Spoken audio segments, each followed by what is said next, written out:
We are live. Some people coming in.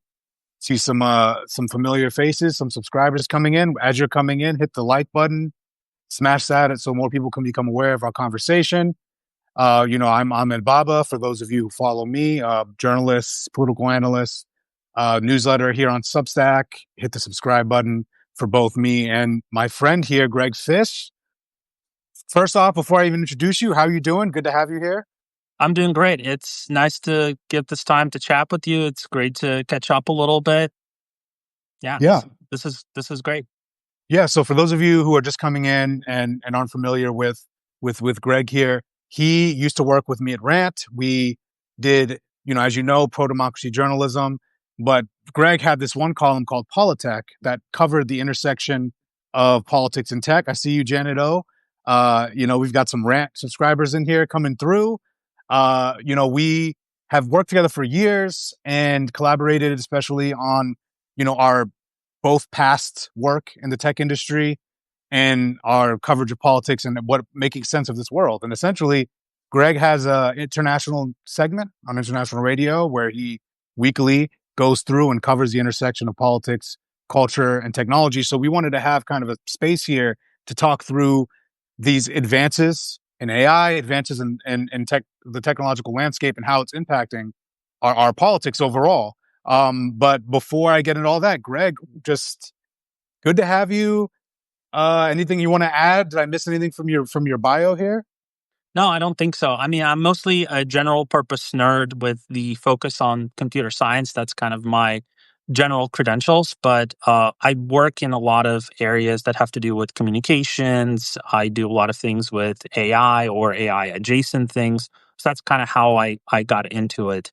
And generally, I kind of used to run this general purpose, popular science blog and newsletter, and I thought, well, this is interesting, and I can cover more of the technological parts, but I can cover other things as well.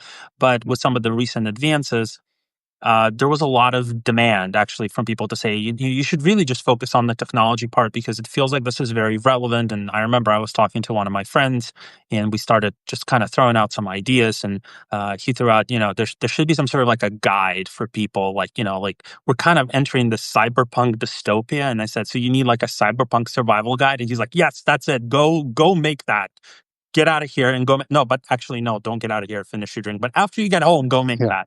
And I did. That's exactly what proceeded to happen. And I've been kind of trying to build it up a little bit. And yeah, it's got a big focus on kind of what's going on now and how technology affects us. Because I don't think there's ever really been a time where the devices that we always carry today, the things that are always screaming for our attentions, that had more of an impact on what we do, on our discourse, on our politics, on everything around us.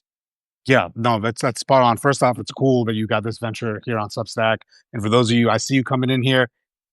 We love to see the hearts. Keep hitting the heart button, even if you're not even paying attention. Okay, do this for us. Hit that like button because it spreads this live to other people, so more people can become aware of it. Greg, his new project here, Cyberpunk Survival Guide, is new here on Substack. Subscribe if you haven't already to him. Subscribe to me, my newsletter where I cover politics. And if you haven't become one yet, consider becoming a paid subscriber because this is independent journalism. And if you want a news system that doesn't, require ad networks and doesn't require corporate media, you need that grassroots support. So there's my blurb for now. Now we're gonna get to the meat of the stuff, guys. This is an unprecedented moment. Since we've last, we had our Politech column that you wrote back in 2019, 2020-ish. And now we have AI. Now we have Trump is back in office. We have this tech bro, rightward shift. We have techno-oligarchs that are essentially collaborating in real ways when in the past, as we've seen, it was really a liberal haven, Silicon Valley. And having worked in tech and me having worked in tech, it's been a real shift, right? This rightward tilt. And at the same time, it was kind of coming. I just didn't realize how quickly it would come. So technically we had AI before, but people weren't really exposed to it because AI before this used to be some real nerd stuff. You just really kind of built models that are very purpose determined for something. Like, for example, you need to classify certain things in a workflow. You needed to classify certain images. You needed to understand how to do certain images. You were trying to figure out how to do robot vision. So the very purpose-built AI models, they existed, they were getting better. But this whole generative AI thing that we have, that's new. And the way that it's been adopted and the way that it's been promoted has really taken everyone off guard, including a lot of people who work in tech and a lot of people who studied AI. Like I studied AI in grad school, and this was not even something we considered. We thought, oh, there's going to be robotics. That's going to be the big thing. Robotics, very complicated classifiers. This is what's gonna be next. But what really happened was Google wrote this paper called "Attention is All You Need" that introduced a new mathematical formula that essentially one of the most cited authors in the world is Noam Chomsky. And the reason why he's so often cited is because he did a lot of work on something he called universal grammar. And basically his thesis is that there's certain logical rules that every single language must follow, and this is just how all languages work. Now, if there's any linguists that join and are saying, no, no, no, that's not entirely true. Yes, yes, there's a controversy about that. There's several examples of it. But in general, the thought is, yeah, most languages kind of follow the same rules. And self-attention that Google developed essentially allowed to codify some of the rules by how languages work, which allowed large language models to be as powerful as they are. That's essentially what they're doing. They're doing something called um, proximity relationships. I'm sure I'm mess that term a little bit, but the idea is the closer words are together, the more they matter. And this is essentially how they work. They create this vector database of words, and it turns out that if you cram them full of a 250 billion pages of content, they actually start picking up some really interesting things. And ideally, they were supposed to be used for things like contextual search, analysis of natural language processing. So, for example, we say something like Siri, book me an appointment with the doctor for such and such time, or I have an appointment with the doctor such and such time, or Siri, find me the closest place to get donuts. Like it's supposed to understand you better because of these large language models.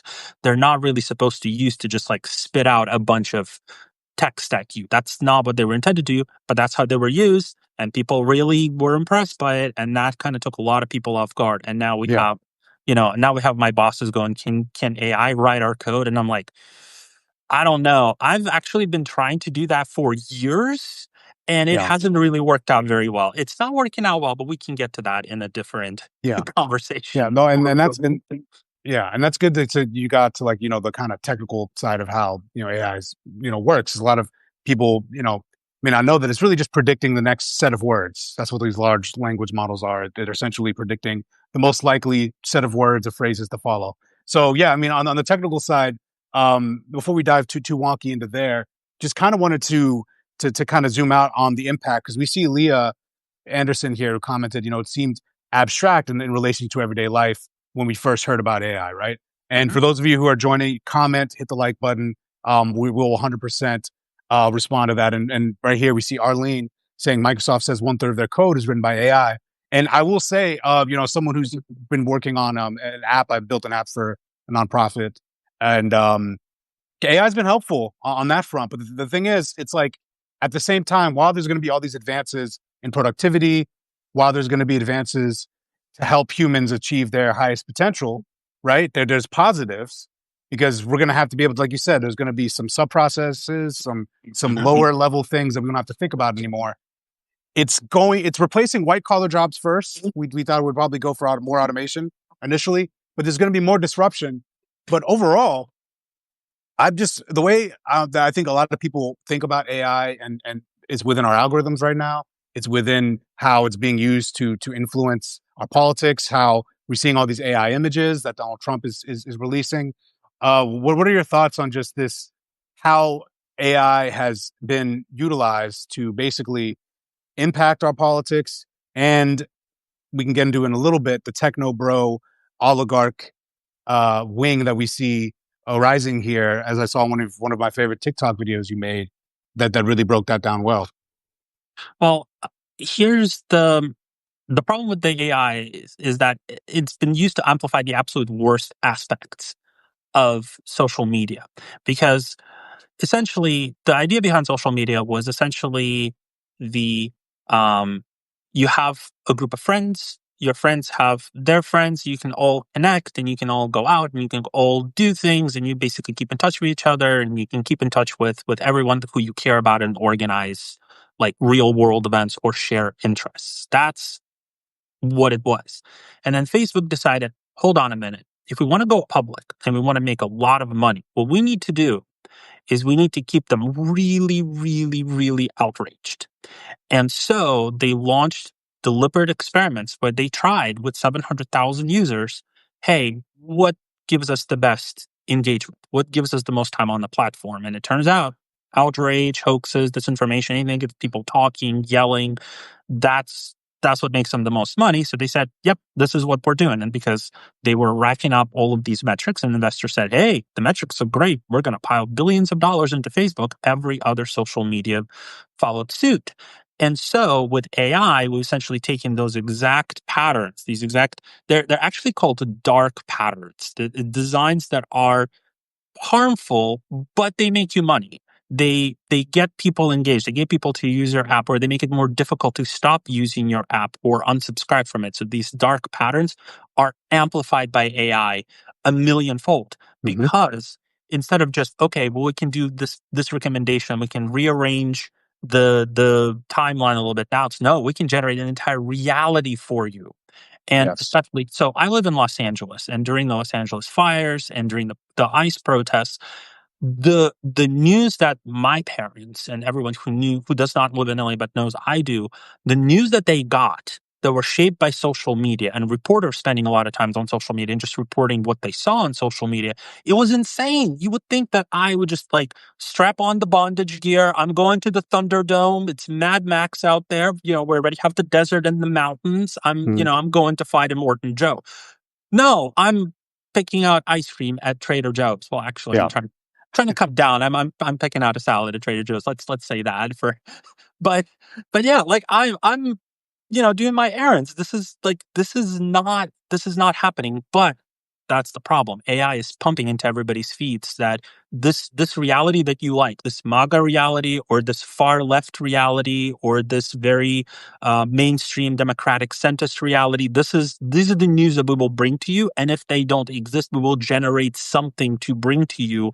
Because don't leave, don't click away, respond, like, retweet, engage. You're hitting that like button, and we like that you're hitting that like button, and we encourage you to hit that like button. But at the same time, you are playing into the hands of the algorithm. But in this case, Yes. it's justified because we're explaining why it's harmful. So, Yes. No, in this case, if you, to amplify the algorithm, hit the like button so that we can get more people to recognize that, yes, these dark patterns are things that, it's essentially an algorithm built to, or multiple algorithms now across multiple social media sites built to prey upon the worst corners of our psyche, right? Because that's the easiest to prey upon, the things that make us angry, things that make us upset. It was literally a digital version of what Donald Trump did in 2016, where he went and touched on every dark impulse nerve and every flaw within each American and American history to pull that out to the forefront. Here, if you're fearful, if you're a young man, especially we see with the manosphere, and you're trying to figure out about how the world works. When we were younger, well, I'm little younger than you, but I would be able to read books. Like I was still coming, YouTube was still coming up, but there was no Andrew Tate to tell me I needed to hate women in order to succeed. There was not a piece of content to validate my worst fear and worst thoughts, right? And that's what we see happening here with these algorithms, is that each person has their own individualized algorithmic reality. And as we dissected it, all the disinformation age stuff during the rant days, and in me, and I do some lectures on this. It's just the tech bros now see that there's no need to to to fix this, and that's what someone in the comments said. We need ethical safeguards, but there's no incentive anymore, because now these people have proven they were just fake liberals because that was who was in power, and now that they see the right is in power, they are 100% just going along with everything that Donald is doing right now, and that's incredibly concerning, right? You've been seeing this too, this rightward shift, this tech oligarchy, Peter Thiel. Elon Musk weird stuff that's happening. Speaking of Peter Thiel, one of the things that I used to write, so back in my grad school days, there was the singularity stuff, and I have on YouTube and on TikTok, I break down a lot of the singularity, the singularity psychology. I have a lot of kind of like the deep dives into what it is and what people are trying to achieve with it and where it came from, and it's a profound misunderstanding of a sci-fi author and computer scientist ideas of what the future of humanity will look like. And when I was writing about that, I wrote a couple things that actually set off one of the foundations that Peter Thiel was founding. So I had Hmm. one of his minions literally called me up and yell at me about it, and it was a very interesting experience. Like they were really into it and they were really committed to it, and that actually goes into the rightward shift because so you have all this dark enlightenment, Curtis Yarvin, and you have all these podcasts. Oh, Behind the Bastards will tell you what it is, and I appreciate the work that they're doing, and I appreciate that they want to do all of that. However, they're missing very important context because Curtis Yarvin did not invent some new philosophy. He essentially said, hey, these books by Neil Stephenson and William Gibson, these cyberpunk dystopias, those are awesome. And we should be the bad guys in them. That's it. That's the whole Dark Enlightenment. I just broke it down for you. You can still, I mean, yeah, go listen Behind the Bastards. I would support them in general, but I basically just gave you the whole guide to it, the whole manual to it. That's it. That's all it is. They want to be these tech kings that they read about in cyberpunk sci-fi. And if you don't trust me, remember how Facebook was Facebook and all of a sudden it's Meta and it's building the metaverse, which is the central dystopian location of Snow Crash by Neil Stephenson, which, by the way, the whole theory of network states, the whole theory of CEOs as monarchs, the whole idea that corporations should set the rules and the governments should just let them do whatever they please with no regulation and do human experiments with incredibly advanced technology that humans have no control, nor ordinary humans have no control and say over. That's all cyberpunk dystopian literature. Oh, none of it is new. Every single thing of it has been outlined in early 90s sci-fi. So if you read that as a kid, and then as you're getting your education to actually build all of these technologies, you look at it and go, oh my God, did they not? They're building the Torment Nexus. Why are they building the Torment Nexus? Please don't build the Torment Nexus. Yeah. It's insane. It's insane that they're literally becoming the villains of the books that we read, right? Growing up. And that's what the far right offers them. That's what Trump offers them. You can be your worst selves. That's awesome. As long as you pay me off and let me be king and do whatever it is that I please with no interruption, then you can do whatever you want. I don't care. And I think this kind of ties together with what people are talking about in the comments here. And again, if you're here, hit the like button, comment, subscribe, become a paid subscriber if you can. People are talking about young men, and I think it's the same thread that you're talking about here with these tech bros. It's the same thing that's being applied, what you mentioned here at the end, about how Donald Trump and the right-wing movement right now is effectively saying, you don't have to pretend to be decent anymore. Yeah. You know, if you have a conqueror's fetish, you grew up reading about the Roman Empire, you can feed into this because it's easy it's easy to be a dick. It's easy to lean in your worst impulses. It's easy to be an asshole. That's the easy thing to do. It's harder to be decent. It's harder to have empathy in spite of the world being indifferent, and it is harder to do that. So you give them the easy way out. You say everything is horrible. You're gonna get denied by every partner that you might have, and anyone who's feeling rejected or lonely. They're preying upon that, and that's the same thing that's happened with these tech bros. Is that they are literally projecting their insecurities onto the world right now. We have Elon Musk, Peter Thiel, all of them. They have these deep insecurities, and they govern in that way. And they govern. I say govern because they literally run many empires in their business world. Like Zuckerberg, all of these people. You know, I wouldn't use the word govern. Govern, like I would say the biggest difference right now between govern their own companies. Well, I would say the biggest difference between Democrats and Republicans and the tech bros that support Republicans is that Democrats are, how can we govern? Yes. And then Republicans are, we are entitled to rule. So these tech bros, they're not governing, they're ruling. They believe that these are dictatorships and they're the absolute leaders. They're the absolute word on everything that happens. So like Elon Musk, He believes that she should come in and he has an idea. You drop everything, you build his idea because he's in charge, he's the boss. And it's the same thing that you see echoed during the Republican Party. And with Trump, I decided that the war with Ukraine is over. And again, I have a bias, full disclosure. I'm Ukrainian. I'm born and raised in pro-Ukraine, and I moved to United States a while ago, but I'm originally from Ukraine. And so he decided this war is over because I'm going to tell Zelensky that he needs to give Donbass and forget Crimea. And I decided that Putin is going to access minerals in Alaska. Therefore, I said that it's over. And he is just, I don't think that he is capable of understanding that Zelensky say, actually, no, I can't do that. I literally forbidden from law by law from doing that. And that's not what my people want. And Putin says, no, actually, I want this. I don't really care what you want. I know you after that Nobel Prize. I don't particularly care. And Yeah. so that's kind of the issue. It's the same thing with the tech bros. They come in and they're not used to hearing no because they can just go and they can, oh, you said no, then you're fired. I don't care. And Putin can't be fired and Zelensky can't be fired and Trump doesn't know what to do with that. So he's calling to the tech bros and saying, what do I do? And they say, I don't know. Have you tried firing them? Have you tried threatening them? Like, Yeah. it works for me. Yeah, and it's interesting you brought up Putin too, because you're right. There's this, Putin used technology to interfere in the 2016 election. He's, the troll farms, everything, right? There's this intersection here. JD Vance, after his book tour in 2016, 2017, when he was a never Trumper who compared Trump to Hitler, he went off to, guess where? Silicon Valley, worked with VCs, ingratiated himself in the tech world. And then, as we saw during the Biden presidency, when I guess Biden didn't answer their phone calls or something, bruised their egos in little ways. They didn't feel they had the influence. That's the singular reason why Elon Musk shifted, right?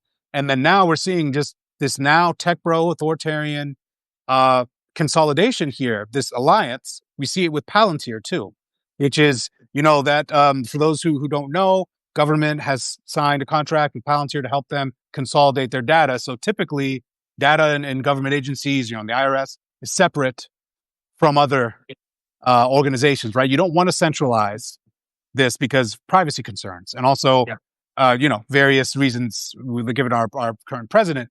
And basically, Palantir, what it does as a technology is it consolidates data into one location to make it easy. Sounds innocent if you're running a tech startup.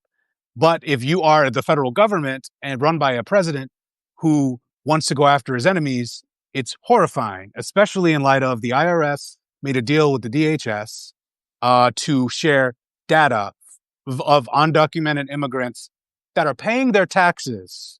So these are the immigrants we want to keep, right? So that's just one kind of taste of what could happen if Palantir is fully implemented, where there's one location, one database, one central user interface of where a Trump sycophant could go in there and find all the data about every American. This is not fear-mongering or dystopia or even far-fetched. You can read about it in the New York Times. And what are your thoughts on it? Worse than that. It's actually even worse than that because yeah. In my day job, I do actually something very, very similar to what Palantir does. Now, I do that for companies that are trying to, we have data here, we have data there, we have data everywhere. We don't know what to do with it. We just need a place where we can centralize it and we can develop these workflows in order to understand it and process it. So I'm very familiar with it. And the problem that I'm seeing with what Palantir says they're going to do and what their technical documents say is they're trying to use generative AI to combine all of these databases. Now, I've also done consulting for government agencies, and the data in there is not pristine. Not only is the data there not pristine, it's heavily regulated. There's things that are missing. There's things that are masked. There's things that are scrambled because you can't see them. You're not allowed to see them. Trying to unscramble them, trying to put them together across over 400 different agencies that keep different data sets for different reasons, internal, external, whatever, is a nightmare. And trying to cut through it using AI means you're going to have a lot of hallucinations and a lot of mistakes. So yes, you can create a real-time system that combines all that data, but what did you pivot it on? How did you combine it? How did you unite it? What was the process of vetting that this data is good data, that this data is not test data? Like, for example, let's say there's a fraud database that's being tested. This is actually an example. Like there's a fraud database that's being tested where people are committing crimes in QA, and we're trying to see what the flow looks like to investigate the crimes that they've committed. And then there's production where these are just regular people who they've committed no crimes. It's just their entries in the system because they are covered by a certain insurance policy, or they're covered by or they're part of a particular company. They're an agent for a company or something of that nature. So if that gets transposed because the AI messes something up and it doesn't know the difference, your agent for ICE can come in and see completely fabricated information for an individual that is being compiled in real time through very dubious sources. And a person who's committed no crime is in the United States illegally, citizen, green card holder, they comply with all the rules, never had so much as a parking ticket. They haven't jaywalked. They haven't Yeah. looked at a federal agent wrong. They certainly didn't throw a sandwich anywhere. And all of a sudden, they're getting corralled for, being a member of MS-13, Las Zetas, Illuminati, something, Yeah. whatever, being hauled out of the country, who knows where. This is a very serious problem, and I have yet to see any sort of documentation or any sort of plan to deal with that. And Palantir can say, oh, well, no, this is top secret. But if you actually read what their employees post, I don't think they care. They care that, okay, this is the system. We delivered it. You're happy with it. You're throwing people out of the country, which is ultimately all you wanted to do. Yeah. We're getting paid. Who cares? Who gives a crap? We are not important. Like, we as people to that system are not important. The only thing that is important for them is they get paid, and that's it. No, exactly. And for people in the comments asking about, Doge having access to the education department, Doge having access, this is a tool that they're probably using within there themselves. They're using Palantir. And yeah, so you brought up the potential for inaccurate data, which is true. But before I even go further, people who are just joining, we're talking about how tech influences politics. We have a current computer scientist here, someone who's been working with me in the past about we've built apps, we've built media companies, we've done a lot of things together.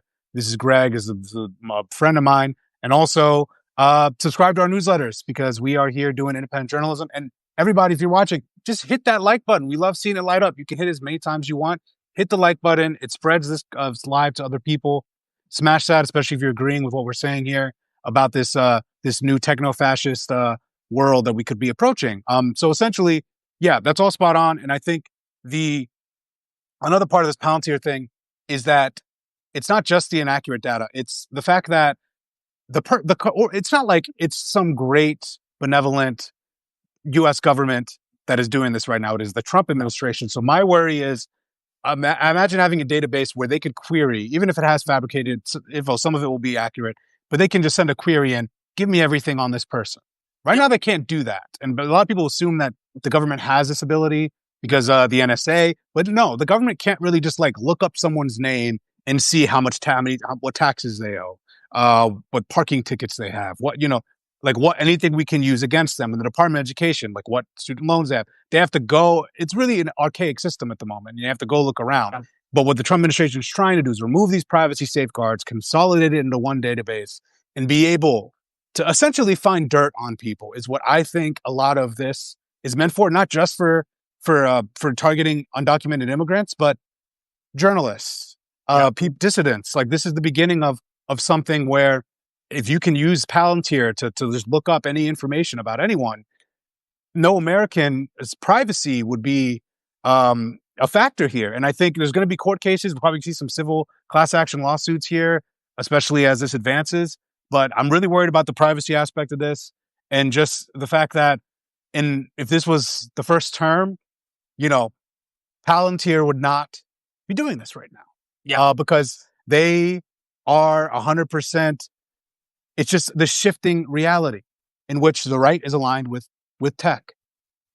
Yep. And when we're talking about this kind of totalitarian observations of literally everything that is happening, and you've circumvented the processes that are supposed to keep this data completely separated, and you have now entered this realm of you can look up anything on anyone, fabricated, real, doesn't matter, just as long as there's a pretense to go after you because your name came up and oh, this person's bothering us list.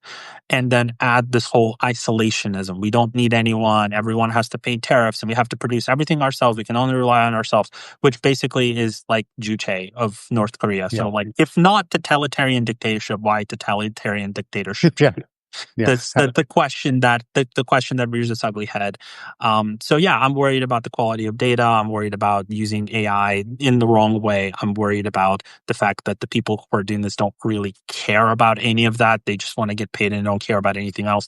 Because it's you also have to remember that, again, I was born in the Soviet Union, so well, they always warned you that if you build the machines that do the torturing, the prosecution, you could ultimately be next. And there's a lot in the history of communist dictatorships Mhm. where in China, the Long Marchers in China, they were in the Cultural Revolution. They were essentially eliminated and lowered and subjugated and ridiculed, and they became public enemies, even though they were the people that established the country in the first place. Stalin's purges, the reign, Yep. the reign of terror, the Red Terror of Lenin. Like if you build the orphan crushing machine, they might just test it on you eventually. And I think that this is a thing that these typers don't get because they don't have the context. They think Yes. that because they can techno babble their way through, because they can blind them with bullshit, that they're not going to be subject to that. But Exactly. that is never true. Unless you are the king, unless you are the ruler, you're always subject to their whims, and their whims may change tomorrow. Yep. And I don't know how many times I have to repeat the fact that this is throughout all of history of modern dictatorships, this has happened every single time. Yep. And I see Christopher Grassi is worried about national systems using surveillance systems. We see Arlene. Your comments in here have been great. Everyone who's commenting, we're reading them. Keep coming through. Keep hitting the like button. We appreciate your engagement. Hit the subscribe button.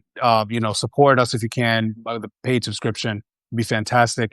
But if not, we're just happy to have you here and hit the like button. But yeah, this is really concerning because there's, like you said, you build the machine, it can not only target those who built it, but target everyone else, right?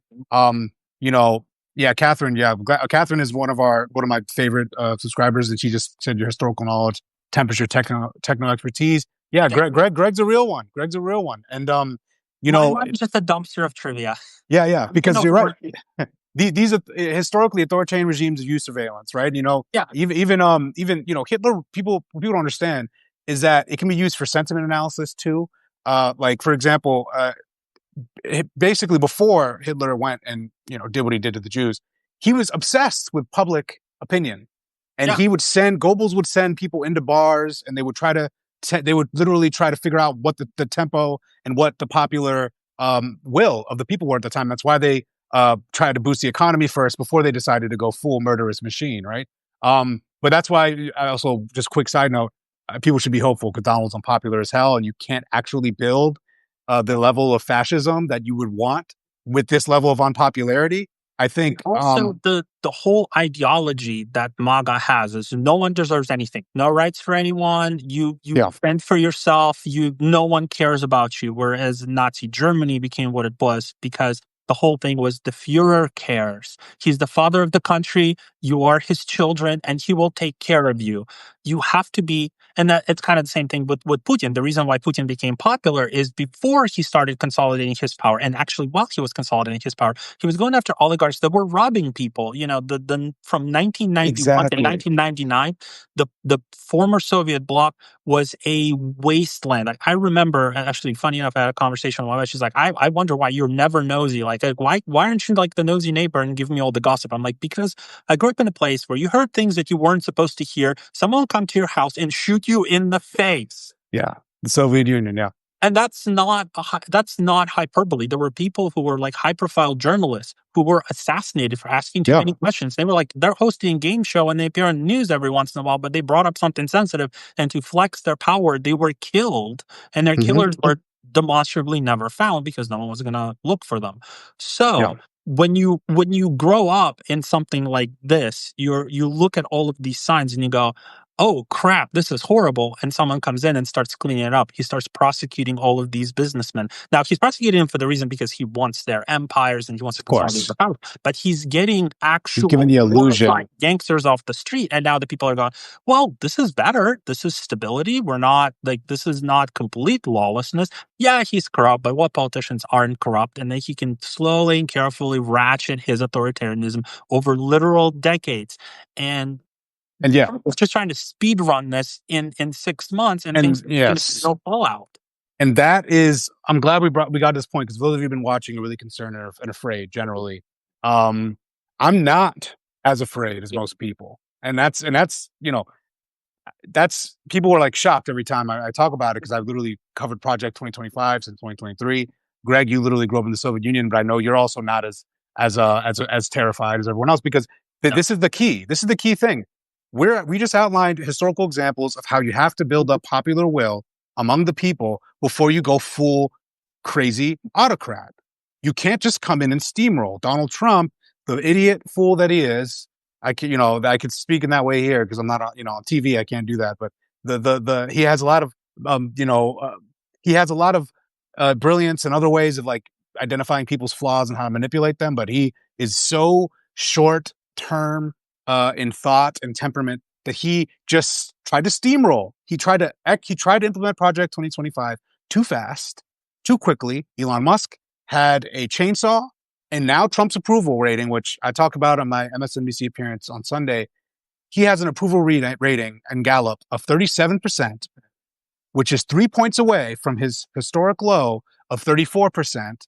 And Greg, people for some reason haven't made that connection that 34% was days after January 6th. So Donald Trump is literally I don't know if people are like, we would have days long, weeks long news cycles about how unpopular Biden was, but Donald Trump is literally a few points away from being as politically low as he was when Republicans were abandoning him after January 6th. So overall point here is he does not have the popular will, the mandate necessary to do what he's trying to do. He's trying to rig it with the gerrymandering. He's trying to really speed run this thing. But there's a reason there's this backlash, and I personally don't think he's going to succeed. I think he's cooked in the midterms, regardless of what he does with gerrymandering. What about you?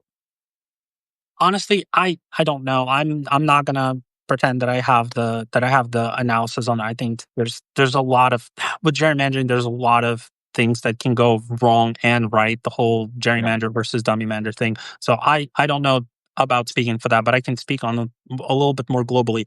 I'm less worried about fascism from coming top down from MAGA. I'm worried about instability because the mm, whole issue, I feel like a lot of people have been screaming about this. The reason why a lot of people are pivoting back and forth, going between Democrats and the Republicans, and are very not committed and very vibes based, is that they only care about what's happening to them and in their own lives, and their own lives are not getting better. No matter what happens, their exactly. own lives are getting worse. The quality of life is getting worse. So who's going to fix this? They're going tactical nuclear Karen. Who are we going to put in? Who are we going to put now? Who's the manager that's going to fix this? And the reality of the situation is, unless there's a thought through, like, this industrial era that we've been in is over. It was a means to an end, and this is a whole separate discussion. If anyone's interested, I could get into, like, there's actually 125 years of history talking about why industrialism as we know it, like the industrial society, um, was supposed to be a phase. It was supposed to end, and we're ending that phase, but we don't have a plan for what happens next. Until we have Yep. that plan, nothing is going to fundamentally move. And you have Democrats who are too shy to say, okay, we're going to do something very profound and move it in a completely different direction, and we're going to do something completely radically different that has a plan for you for what happens after the factories shut down, Mm-hmm. after we've consumed everything that we can consume reasonably. Yep. And Republicans are going, we will fix everything, but we'll change everything. And then people say, okay, great, we put you in power. What are you going to do? They're like, same old thing. And people are like, no, wait, that's not what we're voting for. So these very big swings eventually are going to destabilize the whole foundation. And what I would be concerned about is kind of like a sort of political anarchy that erupts afterwards. This is more on the long term. This maybe is, but this is something that's possible within our lifetimes, that we could see like this complete collapse of any sort of political coherence around the Western world, because we don't really have anything lined up. Yeah, I mean that could be the concern, long term. But again, it all depends on what we do in the next 3 years. And I think, you're seeing stuff like what Gavin Newsom is doing with the pushback to the gerrymandering, seeing there being more of an awakening among people recognizing that they have to, get down the dirt and do some fighting here. I think what we're seeing is, I think we're going to be fine. I'm still an optimist. I think that Trump, personally, in the first 6 months, did so much damage that we potentially could have a reversal of this course. Because, like you're saying, yes, if things continue in this way, that we're headed down that more political anarchist route. But what I really think is Trump sometimes, like there's been polling out about the value of immigrants. We're seeing now people say that 80% of Americans believe immigrants are good for America. Like he is breaking so many things that Americans are once again wanting to uphold those things he's trying to break. And I think, unfortunately, we had to learn the hard way.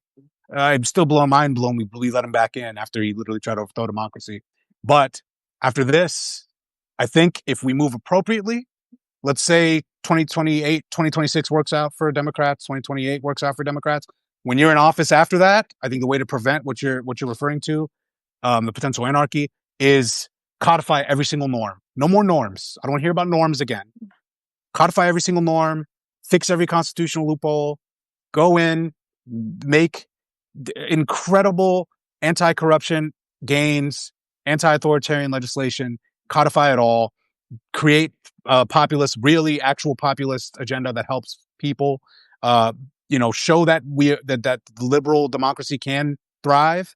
And I think we're good. I think that Trump is going so far right now and pissing off so many people. It's just not feasible.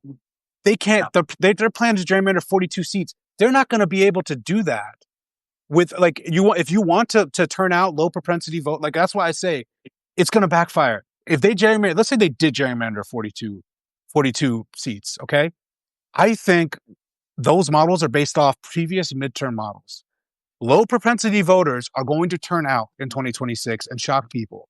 I think we're going to see an incredibly high turnout 2026 that at least what is required is one that's so high, it's too big to rig, So I'm I'm a happy talker, but we were talking like this in 2020 when people thought Trump would win, and Biden's old ass beat him, and saved us there for a little while. So who knows what's going to happen here in 2028, whether it's President Gavin Newsom or someone else. But I think I still am hopeful that we'll come out the other side of this. Obviously weakened and a lot of stuff to fix, but hopefully not cyberpunk dystopia fully. Hopefully we can pull ourselves out of this. But well, before we go, anything you just want to add to that? Yeah, I think that everything that you outlined, these are not optional things. These are not nice to have. These are like the barest of necessities, the barest of essentials, that if you have not done them, that is like, there's no reason for you to be in office. And the other thing is, I want to point out the whole idea of the cyberpunk survival guide is, it's a warning. It's to prevent it. It's not meant to be like, okay, since this is inevitable, we need to. No, actually, and a big thing of big part of what I want to do, a big thing that I want to do is I want to try and offer like the different alternatives. Like, what do they actually look like? Actually put together what a plan might look like and what are the different variations that might look like, using the, basically kind of doing the reverse of the tech bros. Since I know everything that they know, I might as well try and see what it looks like when you use that for good instead of evil. When you actually are like, how do I use this to help people other than that? Because that's ultimately what I've always ever wanted to do with technology. And a lot of things that I do were meant to be for for good. I would say that the one of the most defining episodes of my career was not, oh, I put together this cool thing and I released this cool thing. No, it was watching someone have a medical emergency and have my system, the system that I was actively working on at the time, pick up the call and dispatch help to that person within 5 minutes. Like that kept me at that company probably a lot longer than it should have had, but that Yep. was like the defining moment of my career. If I can build technology that actually helps tangibly improve people's lives, that's what I'm here for. So that is the whole point of the Cyberpunk Survival Guide, to Yeah. warn you how things are being misused and offer ideas for how they can be used better to actually help us. That's a good note to end it on. Creating technology to positively influence the world, because that's what we all want.